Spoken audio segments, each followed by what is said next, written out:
The BFG, Chapter 23, Feeding Time. While the giants were being captured, a tremendous bustle and hustle was going on back home in England. Every earth digger and mechanical contrivance in the country had been mobilized to dig the colossal hole in which the 9 giants were to be permanently imprisoned. 10,000 men and 10,000 machines worked ceaselessly through the night under powerful arc lights, and the most massive task was completed in only just in time. The hole itself was about twice the size of a football field and 500 feet deep. The walls were perpendicular, and engineers had calculated that there was no way a giant could escape once he was put in. Even if all 9 giants were to stand on each other's shoulders, the topmost giant would still be some 50 feet from the top of the hole. The 9 giant-carrying helicopters hovered over the massive pit. The giants, one by one, were lowered to the floor, but they were still trussed up, and now came the tricky business of releasing them from their bonds.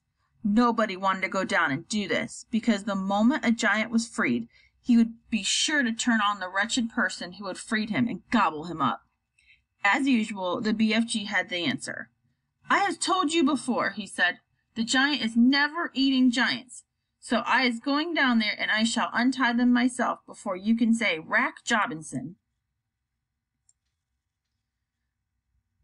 With thousands of fascinated spectators, including the Queen, peering down into the pit, the BFG was lowered on a rope.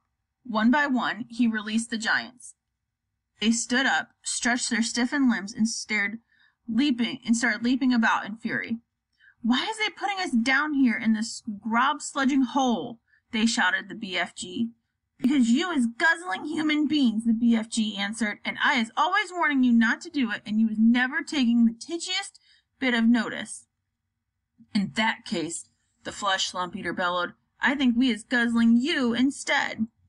The BFG grabbed the dangling rope and was hoisted out of the pit just in time. The great bulging sack he had brought back with him from Giant Country lay on top of the pit. "What's in there?" the Queen asked him. The BFG put an arm into the sack and pulled out a gigantic black and white striped object the size of a man. "Snozcumbers!" he cried. "This is the repulsant Snozcumber, Magister, and that is all we is going to give these disgustive giants from now on." "May I taste it?" the Queen asked. "Don't, Magister, don't!" cried the BFG. "It is tasting of trog filth and pig squibble." With that, he tossed the Snozcumber down to the giants below. "There's your supper," he shouted. "Have a munch on that." He fished out more Snozcumbers from the snack and threw them down. The giants below howled and cursed. The BFG laughed. "It serves them right, left, and center," he said.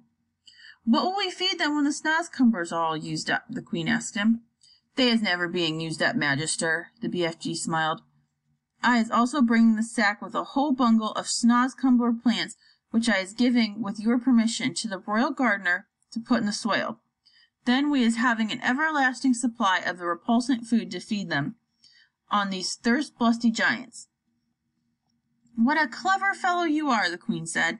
"You are not very well educated, but you are really nobody's fool. I can see that."